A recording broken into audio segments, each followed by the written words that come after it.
That's all it is, Miles. A leap of faith.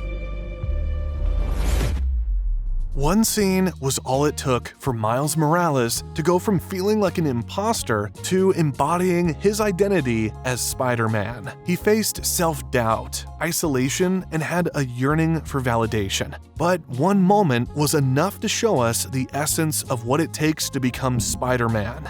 To fully understand how one scene can completely change a character, we have to go all the way back to when Miles was still a normal teenager.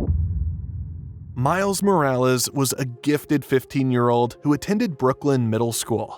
Like all talented teenagers, he was pretty popular. Slept like a baby last night. How's that new school? So easy. We miss you, Miles. Not only was he great at school, but he also had a knack for art. And when Miles won a scholastic contest, he won himself a chance to attend the Brooklyn Visions Academy. His father Jefferson, who was a police officer in Brooklyn, saw the potential he had in him. And just like all parents do, he forced Miles to take on the new opportunity. But teenagers face teenagers' problems. You gotta say I love you back. As if there weren't enough problems already, he was publicly shamed on the first day of school. I love you, Dad. You're driving me off out of school? I love you, Dad. Look at this place. Dad, I love you. Which led to a stark contrast in where Miles stood. Every time he tried to make small talk, he got ignored. This is embarrassing. We wore the same jacket? In Brooklyn Visions Academy, he wasn't the only gifted kid.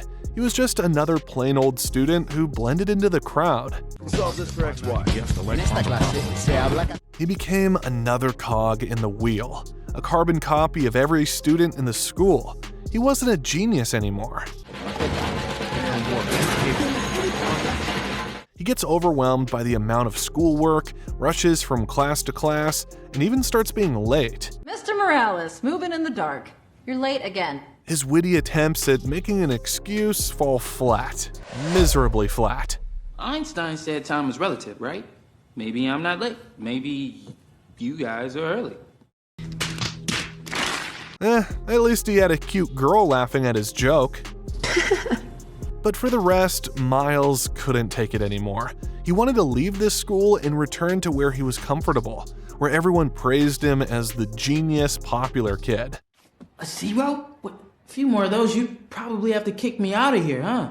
But the teachers saw through his ruse. Even the worst student couldn't get a big fat 0. She exposed his plans and gave him new homework, for him to reflect on what it means to have great expectations. And this started a common theme within the movie. Feeling hopeless, he ran away into comfort, finding his most trusted family member, Uncle Aaron. Like, hey. Hey. No. Hey. Hey. A temporary relief from the stress he was getting. And Uncle Aaron brought him to a hidden spot that would change his life forever. A spot allowed Miles to express the emotions he had been bottling up the entire time he was struggling in his new school. Uncle Aaron reveals that he used to do this with Miles' father, but they drifted apart after Jefferson took on the role of a police officer, and they've never been close ever since. He's a good guy, just, you know what I'm saying. And also, the very spot where Miles gets bitten by the spider.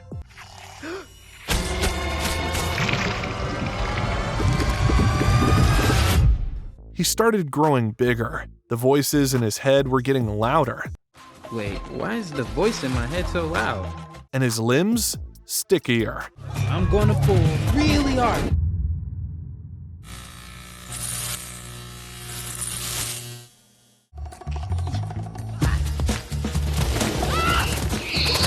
He started showing signs of being Spider-Man.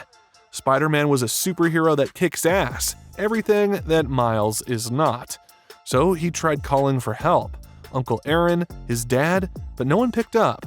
I'm out of town for a few days. I hate you. Leaving him with only one choice, going back to where this all started.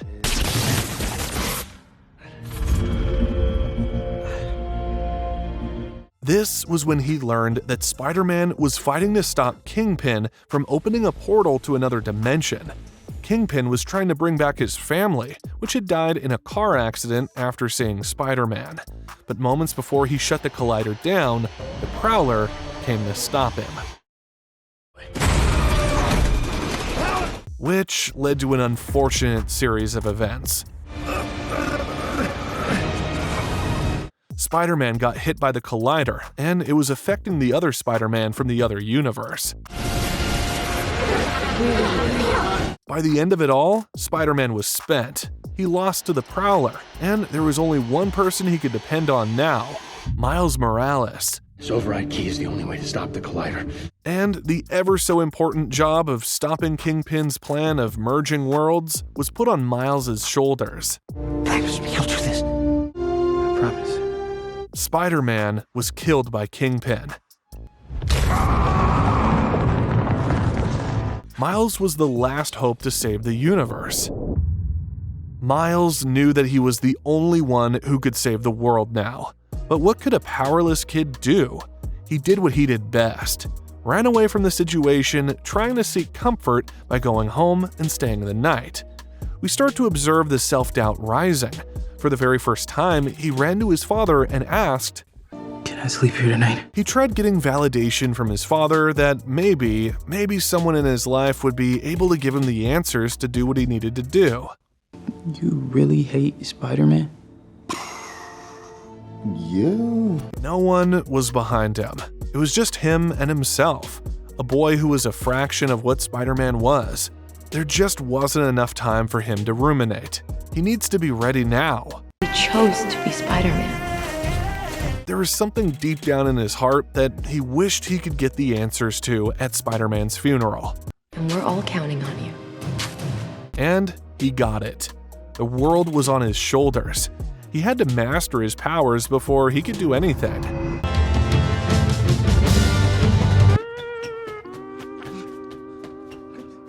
Let's try again.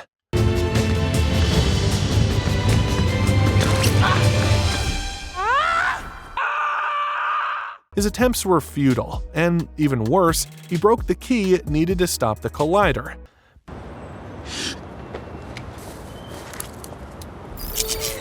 Back at zero. Miles barely tried, but he was ready to run away, again.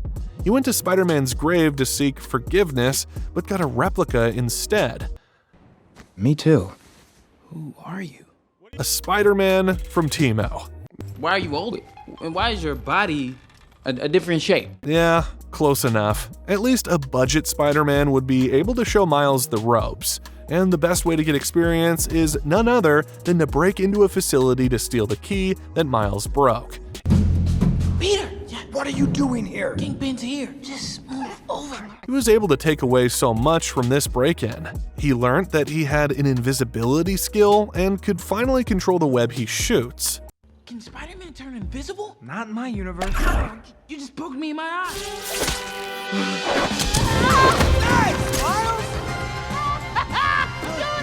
But more importantly, he found another teammate to aid him in his journey. Gwen, a Spider-Woman from her universe. Hey guys, Wanda? it's Gwen, actually. And she wasn't the only one. Do it on command. Can't do it on command, but he can do so much more. They were all brought into this world through the collider, and they all have one common goal: to make it back home. Miles knew he had everything hanging on his shoulders. The only way all of them were getting home is if Miles was able to stop the collider with the key himself. That is, if they gave him a chance. Miles? Miles? See that? They collectively voiced out the thoughts that were sitting at the back of Miles' head. He's not ready. It's obvious. He knew he wasn't good enough. He couldn't control his Spider-Man skills, his family didn't support him, and he felt utterly worthless. This was the nail in the coffin. What else could he have done to be better?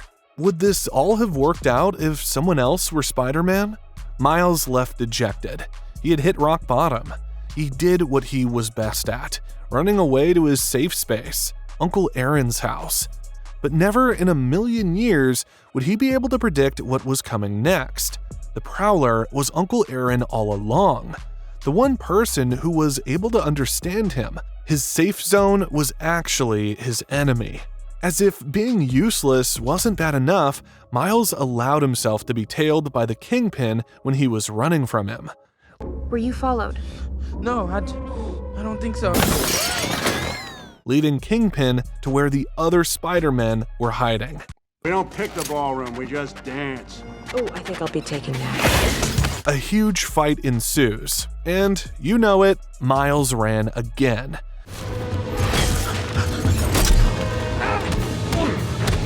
Just when the Prowler was going to kill Miles, he revealed himself. Miles is Spider-Man. Miles? Uncle Aaron had a soft spot for Miles. There was no way he could take Miles' life, so he paid the price for it with his own life. And that's when Miles' world truly came crashing down. Just keep going.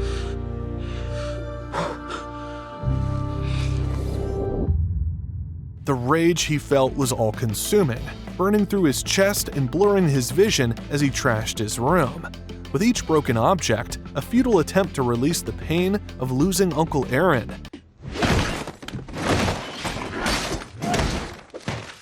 He was constantly reminded of his incompetence. He couldn't even save his beloved Uncle Aaron. The Spider-Men gathered to console Miles, revealing they all had lost someone too, and they know how it feels. But that wasn't the only reason why they showed up. They were here to say goodbye. Spider-Man was going to take over his place, staying back in his universe so the rest of them could return to theirs. Unless Miles was able to shoot Venom or turn invisible on command. Well, I know I'm ready. You won't. It's a leap of faith. The last thing he needed was gifted to his doorstep. His father felt the pain of losing his brother, whom he failed to reconnect with, and feared that it might happen to his relationship with Miles too. No. He poured his heart out, melting the walls between them, telling Miles that he believes in him no matter what, that he sees an incredible spark within him and Miles would be great at whatever he does. I love you. You don't have to say it back, though. This was the first time Miles had an ounce of support from anyone. He was tired of running. The death of a loved one, the support from another. He finally had enough reason to believe in himself, and it was his time to shine. This is where we get to the climax, the one scene that changed Miles Morales forever. When do I know I'm Spider-Man? You won't. That's all it is, Miles. A leap of faith. The background shows a stark contrast between Miles and the tall skyscrapers, symbolizing that Miles is taking on a huge challenge. And as homage, we get to see how Miles has grown in such a short period of time. Instead of dropping onto the flagpole, he swirled and zoomed past it. Instead of him falling down, he was zooming in the skies. Instead of banging his face into walls, he could now control his web, running up the sides of the walls onto the rooftop.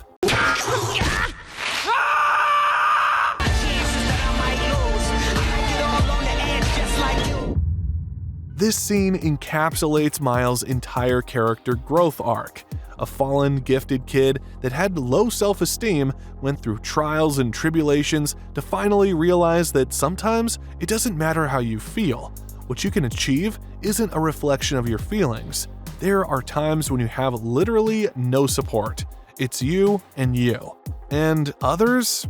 You might be able to get your dad's approval, but at the end of the day, you just need to be ready to take that leap of faith. He finally embraced his role as Spider-Man.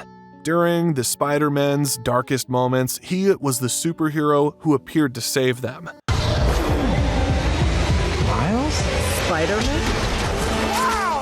He was able to master his abilities and save everyone, even when they didn't believe in him. All it took to unleash his potential as Spider-Man was for him to believe in his own abilities. He was able to fulfill his promise with his predecessor to stop Kingpin's plan.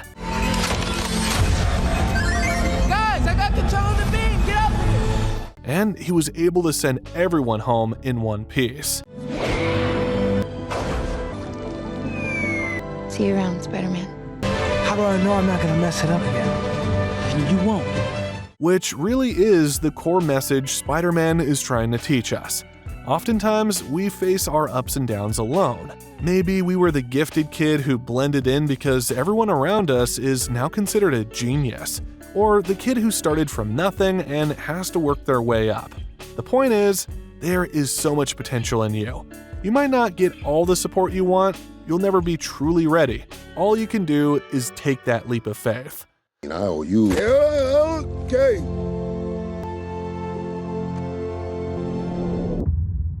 Miles was able to go from rock bottom to a real superhero just by taking that leap of faith. But that's not the only way you can succeed.